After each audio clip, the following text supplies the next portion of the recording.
series of Family Guy and everything, I mean, have you ever had to break down, and in the beginning of it all, did you have to ever break down the character and try everything? Did you have trouble with your voice? Anything like that at one point of your time? I probably had more trouble with the voice. Yeah, he's really super talented at voice acting. Because he has a good ear and he can like mimic it like a parrot.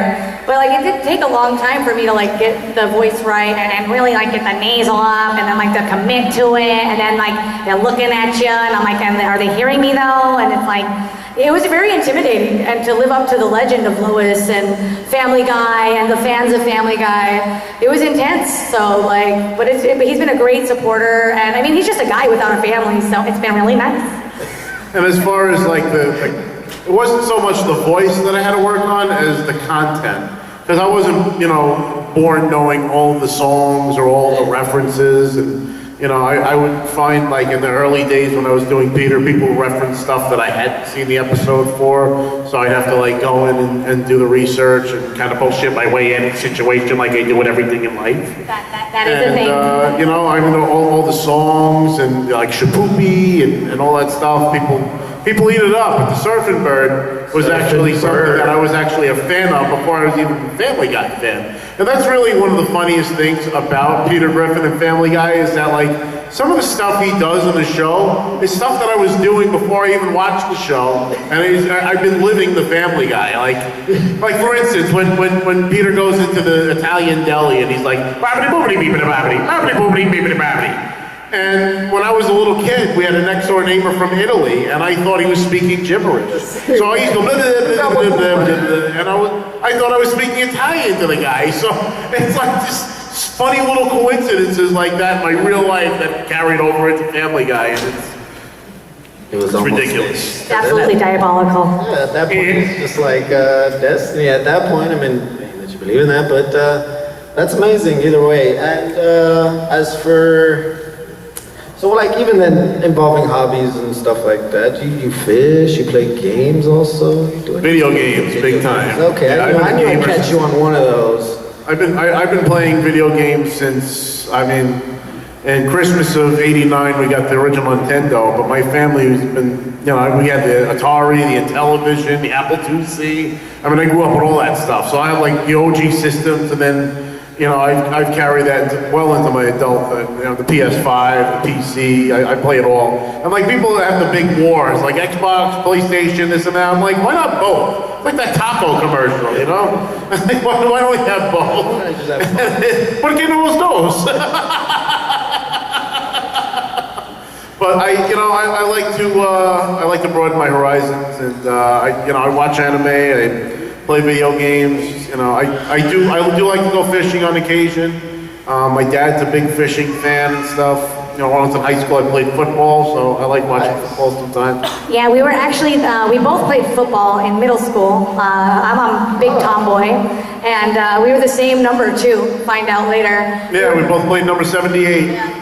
Crazy. It was pretty wild, and we do make a good team though. Like he gets the directing part right, because he gets the accuracy because he's big on accuracy, and I'm a producer. I make stuff happen. I get it done. Like let's keep going. Let's do the thing. And with our powers combined, we're able to bring you guys, fresh new content and bring the Family Guy show to real life. An example of that really was like one of the most recent videos that we made. I'm going to be posting it to YouTube soon, where we recreated the scene where Lois was cleaning the shoes with the hose, and she was turning Joe on and fixing his marriage with her seduction. And the scene where she's actually cleaning the shoes, we ended up shooting one for one. I think I'm cleaning diarrhea. I think I'm cleaning diarrhea. I really think so. I have this whole song stuck in my head now because I had read it so many times. Oh my god! Yeah, but and that's the fun part. It's like bringing cartoons to life and like seeing what we can, bring to reality. And I've made a few of the music videos and stuff. We did the "Poop in Strange Places" song, and I think the next one I want to do is the "Butter on a Pop-Tart" song. I think people will flip out for that. Shapoopy's going to be a little bit more of a challenge because that's a whole musical number, but I think "Butter on a Pop-Tart" is going to be the next one. We'll definitely be And looking. not for nothing, when we started, like for me, I wanted to always be like original and create something new and like whatever. And like it was actually working against me in the fact that like the show's already there. Just that's what the fans want. That's what the people want. I wanted to be true to myself and my art and do it my way, which I still do. But like when I was like, why am I kicking myself in the butt when I could just like do the thing? And I just will watch the episode, plug it in, and I do the thing, and it worked out a lot better. And it actually took a lot of stress off of me, just to like all the pressure to be original and to come up with new ideas and be fresh. Ah, no, I already got like 21 seasons. I'll just go back to that. Go on Fox. It'll be over. Roll credits. Roll them. And one of the craziest things is that they ended up mentioning me on an episode of Family Guy, which was like the ultimate satisfaction. It's like shit. When you become so noisy, they can't ignore you anymore, and they have to say something. And that was season 17, episode 16, Behind the Booth. It's kind of like a parody of how they do the voiceovers on a DVD commentary or something like that. And Peter thinks that Lois is going to leave him. And Seth MacFarlane tells him that, he doesn't have to worry about any of that because none of them are real. They're cartoons voiced by himself, Alex Borstein, Mila Kunis, and Seth Green. It's like, wait, if I'm not real, then why does a fat nerd pretend to be me at every Comic-Con? He's like, don't mention him, I'll only encourage him. Robert's probably been tagged like Seth MacFarlane so many times. Fox, Seth MacFarlane. He probably hates me now. I was gonna say at this point, he He just probably doesn't just want to. cringes. He's like, He's like, can't he just die of a stroke already, damn it? Stroke. Stop mocking me!